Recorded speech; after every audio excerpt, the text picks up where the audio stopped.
손은 뇌 밖에 나와 있는 뇌입니다. 이 말이 무슨 뜻인지 오늘 정확히 알려드리겠습니다. 저는 지난 30년 동안 수천 명의 노인 환자를 진료하면서 하나의 명확한 패턴을 발견했습니다. 80세가 넘어서도 정신이 또렷한 사람들은 예외 없이 손을 많이 사용했습니다. 반면 60대의 치매 증상이 시작된 사람들은 손을 거의 쓰지 않았습니다. 우연일까요? 아닙니다. 이것은 뇌과학이 증명한 명확한 사실입니다. 오늘은 두 번째 습관, 손을 많이 쓰는 활동에 대해 말씀드리겠습니다. 먼저 놀라운 사실 하나를 말씀드리겠습니다. 우리 뇌에서 손을 담당하는 영역은 전체 운동 영역의 약 30%를 차지합니다. 다리는 10%, 몸통은 15%인데 비해 손은 압도적으로 큽니다. 왜 그럴까요? 인간은 손을 사용하며 진화했습니다. 도구를 만들고, 글을 쓰고, 악기를 연주하고, 요리를 하며 뇌가 발달했습니다. 손을 쓰면 뇌의 수많은 영역이 동시에 활성화됩니다. 1. 운동 영역 손가락을 움직이는 부분. 2. 감각 영역 촉감을 느끼는 부분. 3. 시각 영역 눈으로 보는 부분. 4. 전두엽 계획하고 판단하는 부분. 5. 손의 균형과 조화를 담당하는 부분. 손 하나를 움직이는데 뇌의 70% 이상이 작동합니다. 그런데 나이가 들면서 무슨 일이 벌어질까요? 손을 쓰는 활동이 급격히 줄어듭니다. 실제 환자 사례를 말씀드리겠습니다. 이 손을 쓰지 않는 노인. 몇 해 전 68세 여성 환자를 만났습니다. 이름은 최미숙이라고 하겠습니다. 그녀는 평생 교사로 일했습니다. 은퇴 후에는 편안한 생활을 즐겼습니다. 이제 손 쓸 일이 없어서 좋아요. 그녀는 이렇게 말했습니다. 설거지는 식기세척기가 했습니다. 빨래는 세탁기가 했습니다. 청소는 로봇 청소기가 했습니다. 요리도 거의 하지 않았습니다. 간편식을 데워 먹거나 배달 음식을 시켰습니다. 책도 읽지 않았습니다. 손이 아프다며 오디오북을 들었습니다. 글도 쓰지 않았습니다. 필요한 것은 음성 인식으로 처리했습니다. 바느질, 뜨개질 원예 모두 중단했습니다. 이제 그런 건 귀찮아요. 겉으로 보면 편리하고 현대적인 생활이었습니다. 하지만 1년 후 그녀는 이상한 증상을 호소하기 시작했습니다. 젓가락질이 어색해요. 단추를 끼우는 게 힘들어요. 핸드폰 버튼을 자꾸 잘못 눌러요. 손의 정밀성이 떨어진 것입니다. 6개월이 더 지나자 다른 증상이 나타났습니다. 요즘 집중이 안 돼요. 말이 술술 안 나와요. 깜빡깜빡하는 것도 심해졌어요. 뇌 검사를 했습니다. 운동 피질과 두정엽의 활성도가 눈에 띄게 떨어져 있었습니다. 저는 그녀에게 물었습니다. 하루에 손을 얼마나 사용하십니까? 그녀는 잠시 생각하더니 답했습니다. 거의 안 쓰는 것 같아요. 핸드폰 터치하는 것 빼고는. 바로 그것이 문제였습니다. 손을 쓰지 않으면 뇌에서 무슨 일이 벌어질까요? 첫째, 뇌의 운동 영역이 축소됩니다. 뇌 영상 연구에 따르면 손을 쓰지 않는 노인의 운동 피질은 매년 약 1에서 2% 줄어듭니다. 10년이면 10에서 20%가 사라지는 것입니다. 둘째, 신경회로가 끊어집니다. 손가락을 움직이는 신경과 뇌를 연결하는 회로는 사용하지 않으면 약해집니다. 마치 사용하지 않는 길이 풀로 덮이는 것과 같습니다. 셋째, 감각 영역이 둔해집니다. 촉감, 온도, 압력을 느끼는 능력이 떨어집니다. 이것은 단순히 손의 문제가 아닙니다. 뇌의 감각 처리 능력 자체가 저하되는 것입니다. 넷째, 인지 기능이 함께 떨어집니다. 손을 담당하는 뇌 영역은 기억, 주의력, 언어를 담당하는 영역과 밀접하게 연결되어 있습니다. 손 영역이 약해지면 이들도 함께 약해집니다. 이것을 저는 손뇌 연결 약화 증후군이라고 부릅니다. 반대로 손을 많이 쓰면 어떤 일이 벌어질까요? 2022년 독일 막스 플랑크 연구소에서 놀라운 연구 결과를 발표했습니다. 70세 이상 노인들에게 6개월 동안 매일 30분씩 손을 사용하는 활동, 뜨개질, 도예, 서예를 시켰습니다. 결과는 충격적이었습니다. 운동 피질의 두께가 평균 8% 증가, 기억력 테스트 점수가 15% 향상, 주의력과 집중력이 20% 개선, 우울감이 30% 감소, 손을 쓰는 것만으로도 뇌 전체가 젊어진 것입니다. 왜 그럴까요? 손을 쓰면 뇌로 가는 혈류량이 증가합니다. 더 많은 산소와 영양분이 뇌에 공급됩니다. 손을 쓰면 뇌에서 신경성장인자 NGF가 분비됩니다. 이것은 뇌세포의 성장과 생존을 돕는 물질입니다. 손을 쓰면 뇌의 여러 영역이 동시에 협력하게 됩니다. 이것은 뇌의 통합 능력을 강화합니다. 여기까지 보시고 나도 할 수 있겠다는 생각이 드셨나요? 그렇다면 지금 구독 버튼을 눌러주세요. 이 시리즈 5편을 모두 보시면 70세, 80세가 되어도 맑은 정신을 지킬 수 있는 완벽한 로드맵을 갖게 되실 겁니다. 구독자분들께는 매주 새로운 습관을 알려드립니다. 실제 환자 사례입니다. 손을 쓰기 시작한 노인. 아까 말씀드린 최미숙 씨에게 저는 단 하나만 요구했습니다. 하루에 최소 1시간 손을 써서 무언가를 만드십시오. 그녀는 어리둥절해했습니다. 무엇을요? 저는 제안했습니다. 예전에 하시던 것 중에 손을 쓰는 활동이 있었습니까? 그녀는 잠시 생각하더니 말했습니다. 젊었을 때 뜨개질을 좋아했어요. 아이들 옷도 만들고. 지금 다시 시작하세요. 처음에는 거부감이 있었습니다. 이 나이에 뜨개질이라니. 하지만 저는 설득했습니다. 이것은 취미가 아니라 치료입니다. 그녀는 마지못해 시작했습니다. 첫 주는 고통이었다고 합니다. 손가락이 뻣뻣했고 바늘을 쥐는 것도 어색했습니다. 하지만 2주가 지나자 변화가 시작되었습니다. 손이 조금씩 기억을 되찾았습니다. 바늘 움직임이 자연스러워졌습니다. 1개월 후 그녀는 작은 목도리를 완성했습니다. 그리고 놀라운 일이 일어났습니다. 선생님, 요즘 머리가 맑아진 것 같아요. 아침에 일어나면 뭔가 할 일이 생각나요. 3개월 후 그녀는 손주에게 줄 스웨터를 만들고 있었습니다. 뜨개질하는 동안에는 아무 생각도 안 나요. 그런데 끝나고 나면 머리가 개운해요. 마치 명상한 것처럼요. 6개월 후 뇌 검사를 다시 했습니다. 운동 피질의 활성도가 정상 수준으로 회복되었습니다. 기억력 테스트 점수도 올라갔습니다. 더 놀라운 것은 그녀의 표정이었습니다. 예전에는 무기력했던 눈빛이 살아있었습니다. 손을 쓰면서 삶의 의욕이 되살아난 것입니다. 그렇다면 구체적으로 어떤 활동을 해야 할까요? 중요한 원칙이 있습니다. 첫째, 정밀한 움직임이 필요해야 합니다. 단순히 손을 움직이는 것이 아니라 섬세한 조절이 필요한 활동이어야 합니다.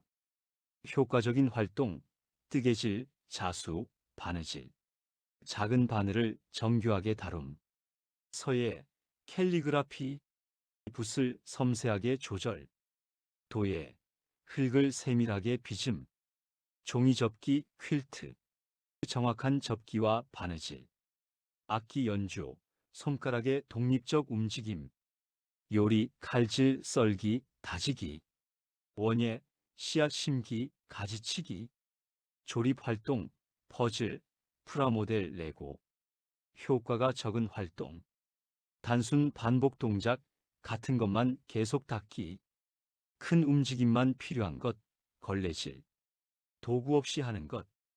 둘째, 양손을 함께 써야 합니다.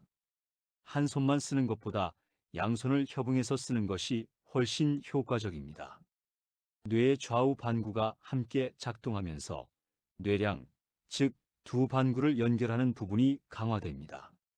셋째, 눈과 손을 함께 써야 합니다. 눈으로 보고 뇌로 판단하고 손으로 실행하는 과정이 중요합니다.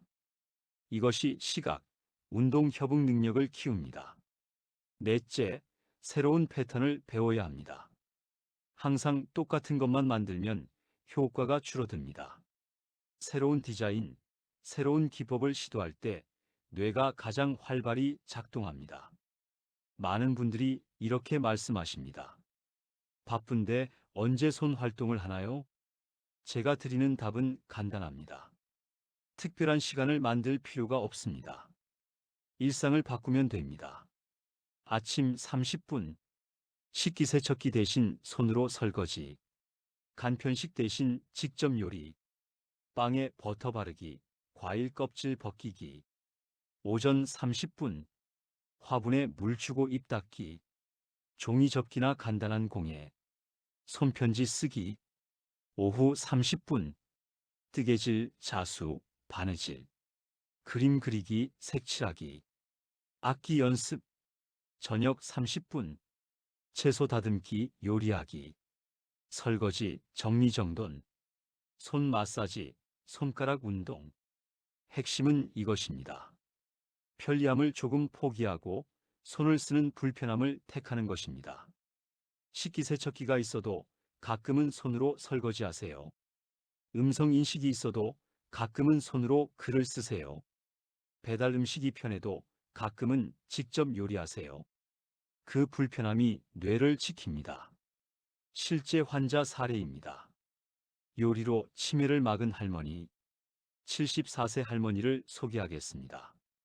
성함은 김순이라고 하겠습니다. 그녀는 경증 인지장애 진단을 받았습니다. 치매 전 단계입니다. 가족들은 요양원을 알아보고 있었습니다. 저는 그녀에게 물었습니다. 평생 무엇을 하셨습니까? 식당을 했어요. 30년 동안 칼국수 집을. 지금도 요리를 하십니까? 아니요.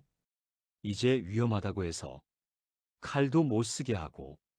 가족들의 과보호였습니다. 안전하게 하려다가 오히려 뇌를 쓰지 못하게 만든 것입니다. 저는 가족들을 설득했습니다. 할머니께 요리를 다시 시키세요. 단, 옆에서 지켜보세요. 처음에는 반대가 심했습니다. 칼을 들면 위험해요. 하지만 저는 설명했습니다. 지금 할머니의 뇌가 죽어가고 있습니다. 칼에 베일 위험보다 치매가 진행될 위험이 훨씬 큽니다. 가족들이 마지못해 동의했습니다. 할머니는 부엌으로 돌아갔습니다. 처음에는 서툴렀습니다. 칼질이 느렸고 순서를 헷갈려 했습니다. 하지만 손은 기억하고 있었습니다. 30년 동안 칼국수를 만들며 몸에 배인 기억이 조금씩 되살아났습니다. 반죽을 치대고 밀대로 밀고 칼로 써는 과정. 손이 움직이자 뇌도 깨어나기 시작했습니다. 3개월 후 할머니는 혼자서 칼국수를 끓일 수 있게 되었습니다. 6개월 후 가족들 식사를 담당하게 되었습니다. 1년 후 인지 기능 검사를 다시 했습니다. 점수가 정상 범위로 돌아왔습니다. 경증 인지 장애가 역전된 것입니다. 그녀는 지금 79세입니다. 여전히 매일 요리를 합니다. 손주들이 올 때면 칼국수를 끓여줍니다. 그 맛을 이어가고 있습니다. 왜 손을 쓰면 기억력이 좋아질까요? 2021년 일본 도쿄대 연구팀이 밝혀낸 사실입니다. 손을 사용하는 활동을 할 때 뇌의 해마로 가는 혈류량이 40% 증가했습니다. 특히 복잡한 손 동작을 할 때 효과가 컸습니다. 이유는 이렇습니다. 손을 정밀하게 움직이려면 뇌가 엄청난 정보를 처리해야 합니다. 손가락 하나하나의 위치, 근육의 힘 조절, 시각 정보와의 조화, 촉각 피드백, 결과 예측과 수정. 이 모든 과정에서 뇌의 여러 영역이 동시에 작동합니다. 그리고 이 활동이 해마를 자극하여 새로운 기억을 만들고 저장하는 능력을 강화합니다. 또 다른 중요한 사실이 있습니다. 손 활동은 절차적 기억을 사용합니다. 절차적 기억은 몸으로 익힌 기억입니다. 자전거 타기, 수영하기처럼 한번 배우면 잘 잊혀지지 않는 기억입니다. 치매가 진행되어도 절차적 기억은 비교적 늦게까지 남아 있습니다. 그래서 손으로 익힌 활동인 뜨개질, 요리, 악기 연주는 치매 환자도 할 수 있는 경우가 많습니다. 그리고 이런 활동을 계속하면 다른 인지 기능도 함께 보호됩니다. 지금 여러분이 영상을 보면서도 할 수 있는 간단한 손 운동을 알려드리겠습니다. 운동 1. 손가락 독립운동. 엄지부터 새끼손가락까지 하나씩 펴기. 각 손가락을 독립적으로 움직이기. 양손 동시에 다른 패턴으로 움직이기. 운동 2. 미세 조작 훈련. 쌀알 집어서 다른 그릇에 옮기기. 콩 종류별로 분류하기. 작은 구슬 끈에 꿰기. 운동 3. 양손 협응 훈련. 한 손으로 원 그리고 다른 손으로 네모 그리기. 양손으로 다른 리듬 치기. 가위바위보를 양손 다르게 하기. 운동 4. 촉각 활동. 눈 감고 물건 만져서 맞히기. 다양한 질감의 천 만지기. 점토나 밀가루 반죽 주무르기. 하루 10분씩만 해도 효과가 있습니다. 지금 여러분의 손 기능을 점검해 보겠습니다. 테스트 1. 동전 테스트. 10원짜리 동전 10개를 한 손으로 하나씩 집어 다른 손으로 옮기기. 30초 이내 정상. 30초에서 60초 경계. 60초 이상 문제. 테스트 2. 단추 테스트. 셔츠 단추 5개를 채우고 풀기. 30초 이내 정상. 30초에서 60초 경계. 60초 이상 문제. 테스트 3. 글쓰기 테스트. 오늘은 좋은 날입니다를 2번 쓰기. 글자가 또렷하고 일정함 정상. 글자 크기가 불규칙함 경계. 글자가 떨리거나 겹침 문제. 테스트 4. 양손 협응 테스트. 양손으로 동시에 다른 모양 그리기. 원과 네모 쉽게 가능 정상. 어렵지만 가능 경계. 거의 불가능 문제. 3개 이상에서 문제가 나왔다면 지금 당장 손 활동을 시작해야 합니다. 기억하십시오. 손은 뇌 밖에 나와 있는 뇌입니다. 손을 쓰지 않으면 뇌의 70%가 잠들어 버립니다. 반대로 손을 쓰면 뇌 전체가 깨어납니다. 오늘부터 시작하십시오. 식기세척기 대신 손으로 설거지하세요. 간편식 대신 직접 요리하세요. 핸드폰 타자 대신 손편지를 쓰세요. 불편합니다. 시간도 더 걸립니다. 하지만 그 불편함이 당신의 뇌를 지킵니다. 댓글로 남겨주십시오. 당신이 오늘부터 시작할 손 활동이 무엇인지. 뜨개질, 요리, 서예, 악기, 무엇이든 좋습니다. 그 한 줄의 댓글이 당신의 약속이 되고 그 약속이 당신의 뇌를 구합니다. 다음 챕터에서는 3번째 습관을 말씀드리겠습니다. 사회적 대화와 논쟁. 왜 혼자 있는 노인은 빠르게 치매에 걸리는지, 그리고 어떤 대화가 뇌를 지키는지 알려드리겠습니다. 한 가지만 미리 말씀드리면 단순히 사람을 만나는 것만으로는 부족합니다. 어떤 대화를 나누는지가 결정적입니다. 다음 영상에서 뵙겠습니다. 지금까지 시청해 주셔서 감사합니다.